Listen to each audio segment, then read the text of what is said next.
Hello and welcome to Denver Summit FC Pitchside. I'm Nick Rothschild alongside Brady King, and we are here every Friday to bring you the latest and greatest from Denver's newest professional sports franchise. And Brady, hour-long, wearying wait is nearly over. The Denver Summit play a match this week, and it is tonight. Finally, it's about time, Nick. It's been 5 weeks since their last match, but the break came at a good time. They've been able to settle into their new training facility, get healthy, recharge.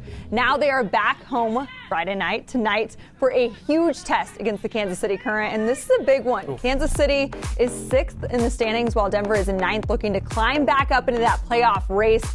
I think it's a great opportunity to start the second half of the season with some momentum. Absolutely. Pleased, but discontent. Yes. That was the phrase Nick Cushing used heading into the break. They wanted more from their performances. They wanted to keep playing football. And now they'll be back on the pitch. So when I caught up with the head coach this week, I wanted to know, how do you recapture that momentum after 35 days in between matches? It's 5 weeks, exactly, between matches. How do you go about either maintaining momentum from the end of that first stretch into the second stretch of the season, or do you just need to break it down and restart completely against KC? I think we're trying to keep momentum. I think we're hoping that we can use the energy of the win before the break and the good performances, the goals that we've scored. I think we want to use that. There's an element that it feels a little bit like a reset, a restart, just because of the duration. But the mood is good, the culture is good, the environment's good, and the team's hungry, so I'm confident. We had an opportunity to review and reflect, and the foundation is in. We've now got to just continue to keep improving and become more consistent in a better way. What is the most dangerous thing about Kansas City? In transition, that they are really dangerous with the likes of Michelle Cooper and Chawinga, and I said to the team, they know Kansas better than me because a lot of them have experience in the league. But I know Chris Armas, their coach, better than them because I've came up against him in MLS at Red Bull when I was in New York and Toronto, and then here in Colorado with the Rapids. So their team is all set up to be really aggressive defensively and try and hit us in transition. So we have to make sure we don't give them those gifts. The two styles conflict really well. So if their pressing and sort of counter-attack transition is better than our build-up and our possession, they will win the game. And if our possession is, real conviction and with confidence, and we progress the ball and play forwards, then we will win. And I've experienced that a lot. We've got to make sure that we go into the game with confidence. Your last match at Dick's Sporting Goods Park was a bit like a movie. What are you expecting for this one? Same, we're going to give chances away. It's just the nature of playing a good team like Kansas, but we want to create chances. Started that last game with a really good set play goal, and we have a desire to be better in set play. So we just want to get the energy up and give the crowd something to really get behind us. We also have a fun battle of head coaches tonight, Brady. Our guy Cushing against former Rapids boss Chris Armas. Now, their relationship goes way back and should add maybe a little extra flavor to what promises to be a match that's worthy of fireworks. Ooh, I see what you did there. I love a good head coaching battle. Not only have we been waiting 5 weeks for this, so has this fandom. It's kind of been, circulating. Everybody's excited, and fireworks Brady, should ensue tonight. If the Richard had a roof, it would blow off tonight. Let's see if they can do it. Well, ahead of the battle with Kansas City, we caught up with the broadcast team over at KC Current Matchday. It's basically their version of Pitchside, featuring Danny Welniak and Jillian Carroll Latrinko. We talked match expectations as well as stadium inspo. They really are the blueprint for all of this. Yeah. So here's the snippet of that conversation. How are you seeing this whole investment into the facilities in general as hopefully being a big game changer? Well, Jillian, I'm glad you mentioned that word investment, because that's kind of what Rob Cohen has said over and over again since he purchased the team or created the team last year. The idea is he wants to invest in not just women's sports nationally, but women's sports locally, the Colorado youth soccer movement. How do you guys see these two teams stacking up against each other? Well, I feel like Denver really headed into the break on a hot streak, as did the KC Current. I feel like we've got a lot more young players. Obviously, you guys coming off that NWSL Shield just a year ago have some experienced players, still haven't won a championship, so I feel like this is kind of the perfect rivalry. Okay, I'm just realizing we forgot to make a bet with the KC crew. Feels like that should have been part of the conversation. Definitely. But if you're watching, Danny and Jillian, I think the Summit are going to beat your Current in a few hours. How about that? Yes, let the bets begin. We'll get more into the new stadium in just a little bit, but first, with the return of Summit matches, fans will be packing the stands to watch their favorite club, and this weekend they're bringing some new gear with them. Denver 7's Colin Riley shows us how the 14ers put together one massive statement for Friday's battle with Kansas City.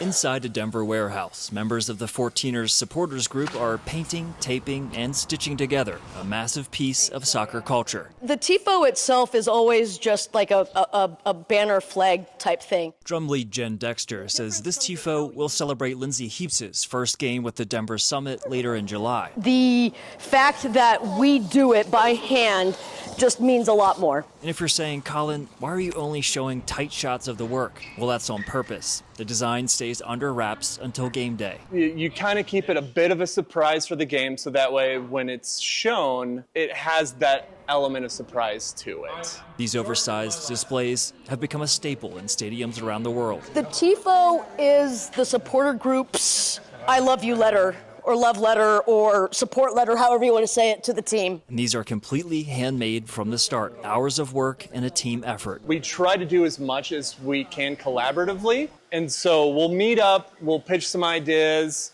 and we will democratically vote on what we think the next tifo idea should be. Shane Roberts says the design process alone took about 20 hours, with even more time needed to finish the build. Not likely we'll finish today, but we'll probably put in another good day's work and knock it all out. The artwork is so large that King Kong could hang it in his house for decoration, and you need an undisclosed warehouse in Denver to hold it. People get so excited when they get to be involved with such a huge undertaking and support of the team. For the 14ers, the hours of work are worth it. For that moment, the crowd and players see it come to life. It's a great way to show the team we're engaged, we're supporting them, and we're here to have fun. For Pitchside, I'm Denver 7's Colin Riley.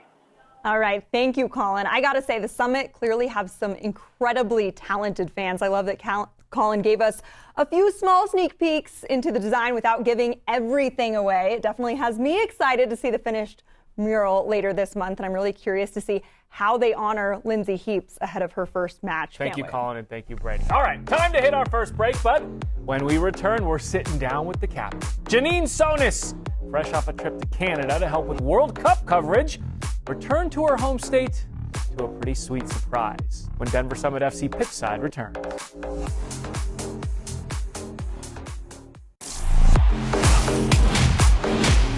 Welcome back to Denver Summit FC Pitchside. Brady King, Nick Rothschild, and what a week it was for Denver's new NWSL franchise. They opened up their brand new, shiny, state-of-the-art, high-tech performance center in Centennial, and it is a beaut. Shiny is the perfect word. The 20,000 square foot Common Spirit Performance Center is a masterpiece for the athletes in every way. Summit captain Janine Sonus from Highlands Ranch told us it's like a dream come true to show up for work at this place every day.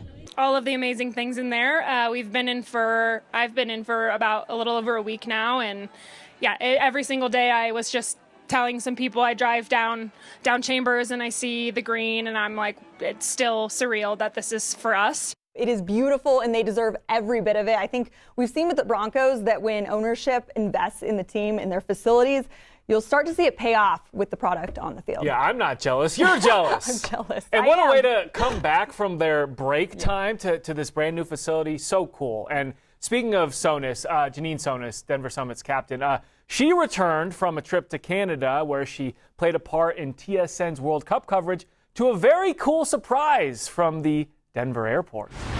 I don't think they should expect anything less than 3 points. Yeah, so this is actually the third tournament I've worked with TSN. It's always incredible to go back and be with them, especially in Canada for a home World Cup. It was insane. But yeah, I took my league break and I went up there and filled it with some men's football. So it was really great. Nice to dabble in something different. What is it about like media and analytical work that you enjoy? I love the game. I love watching the game. I love breaking it down. So if I can pair that with work that's incredible for me. I'm trying to set myself up for after my career, and that's something that I have a big passion for. I watch so much soccer, so to be able to share my opinions, share my mind, share my knowledge with people that want to learn more about the game, that's fun for me. The response has been positive. I don't know, maybe some critiques here and there. I'm open to feedback. But it was an incredible experience. Learned a lot. I seem to learn a lot every time I go, and I'm surrounded by really great people. They're really intelligent, people that know a lot about the game. So I'm just trying to be a sponge and soak it all up. Yeah, so when you're analyzing games or being around those types of people, does that actually come with you when you come back here and start training with the Summit again? Can you actually incorporate some of that into your game, the stuff that you learn? Yeah, it's interesting just like to watch the game in general, but then to dive a little bit deeper into analyzing the ins and outs of it and understanding different player profiles and how they fit into a system. I think that it absolutely translates. It's just continuing to build my knowledge of the game and learn more, and whether I continue on the broadcast route when I'm done playing or maybe even the coaching route at some point, I think all of those things help each other. It's a bit of a soft shot. Sonus fires and scores! Janine Sonus! Welcome to Denver. This is Colorado native, Olympic gold medalist, and defender for your Denver Summit FC, Janine Sonus.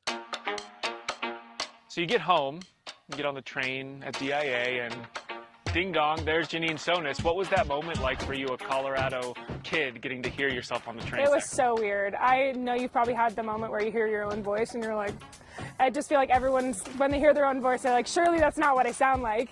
And that was kind of my first reaction. I was like, whoa, that's weird. But I've had so many messages from like friends that I grew up with, old teachers from high school that have heard it, and then lots of family, friends, and it's just such a cool, iconic thing that is so specific to Denver.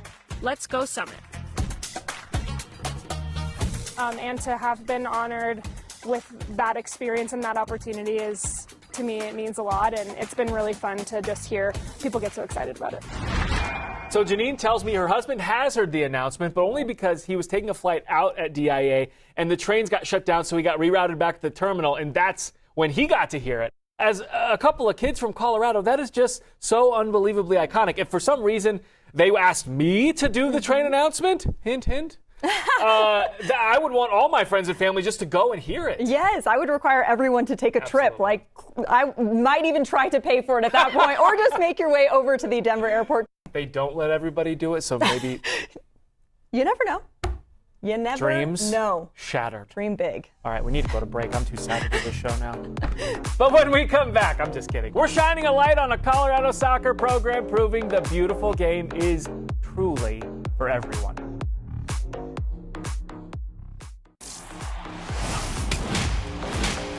Welcome back to Pitchside. And look, soccer hype is alive and well all across Colorado. We see it every week on this show. But we're seeing firsthand more and more kids are signing up to play. As the sport is growing so fast across the state, you have more teams, you need more fields, more coaches, and there's another need in there as well. Ah, yes, referees. Someone has to keep the young Lindsey Heapses and Lionels in line.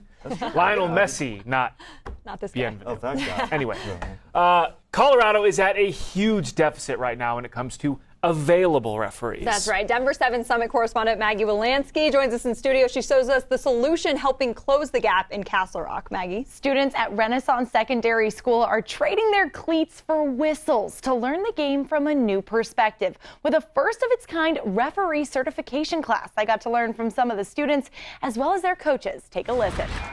Life for Ariana and Isabella Watts is not quiet. Yeah, it's every day of the week. It sounds a little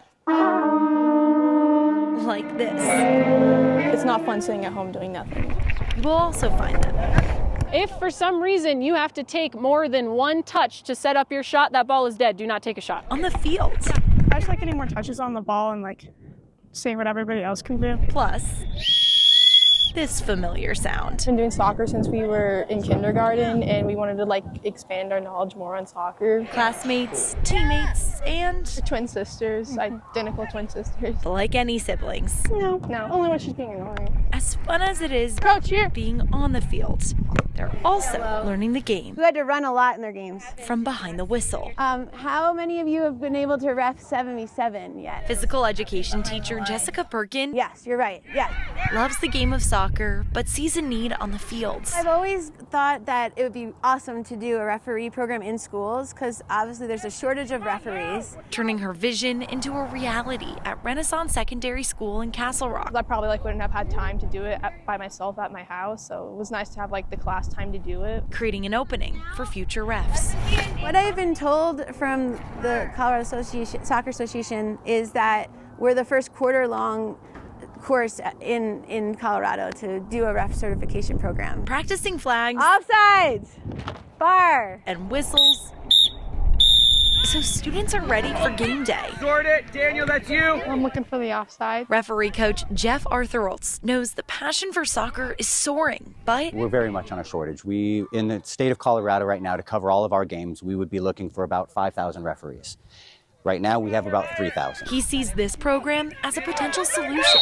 This is the first one. Checking in on the twins. Well, they have been I feel actually pretty clean for what they've been doing. He knows every ref counts. This is how we do that and how we accomplish that. And is encouraging a love for the game. It's been growing every year, and I feel we're always trying to make it better. This is what makes me smile. This is what grows our heart. And as a family of referees, this is the way we grow our family as well. Along with the sound,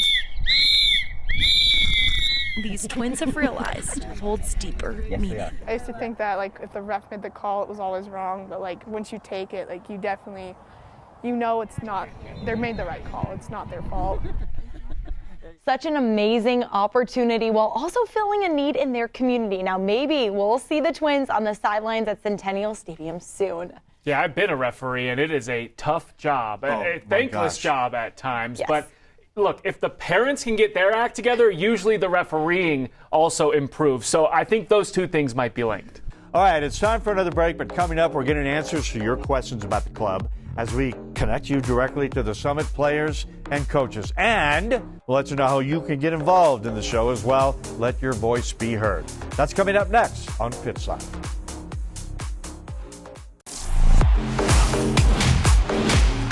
Nick Rothschild and Brady King back with you here on Denver Summit FC Pitchside. And Brady, about 2 hours away from kickoff or so. What's your pulse on the feeling for this game now? Are the Summit going to get back to their winning ways as they showed before the break, or maybe stumble out of the blocks here, returning from 5 weeks off? I have faith in the Summit. I think they're going to come out very aggressive, which usually works well for them. I think we got to see that going into the break. They really hit their stride and were able to walk away with some wins. So I'm excited to see what this team brings out. They've had nothing but good things happen to them throughout this break. So they should have energy on their side and the entire crowd backing them as well. Well, nothing like a test out of the gate. Emma Shawinga, Michelle Cooper, Coy Bethune. KC is no joke, and the Summit will need to rise to their level to stay in this match. I think the crowd at Dick's Sporting Goods Park makes a huge difference. I think there will be plenty of goals, so I'm not expecting Abby Smith to keep a clean sheet here. Summit are going to have to score. I think they get the job done and get a win.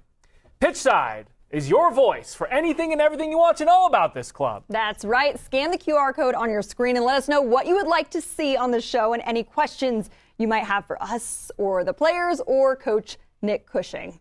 And Nick, one of the best parts about sports, watching sports, is the food you get to eat during it. So this week we asked Ava Gattino, on the rare occasion when she's not playing and she gets to watch the World Cup or any other sporting event, what's she snacking on? You're sitting down to watch a World Cup match. Okay. What snacks need to be in rotation to keep you invested? Drizzleicious for sure. All the flavors. Whenever I see them, I literally can't help myself. Also, the lesser evil popcorn. I love it. The regular Himalayan, the butter one, and the sweet one that tastes like kettle corn, they have to be there. And lots of fruit, because I get very dehydrated here, and I need that to keep me hydrated. Write-in submission from producer Katie, Nerds Gummies. But the fact that Ava said fruit over buffalo chicken dip, she's a professional athlete, so I guess that makes sense. But okay, we did not discuss this, but you just stole my answer. Buffalo chicken dip. There's nothing better. We're usually working on Super Bowl Sunday, but I dream about it. I mean, I'm salivating right now. I love buffalo chicken dip. Tune in to Pitchside every Friday right here on Denver 7. Watch the Summit take on the KC Current over on the Spot. Denver 3 kickoff at 7:30 from Dick's Sporting Goods Park. And remember, together we climb. Have a great night. And go Summit!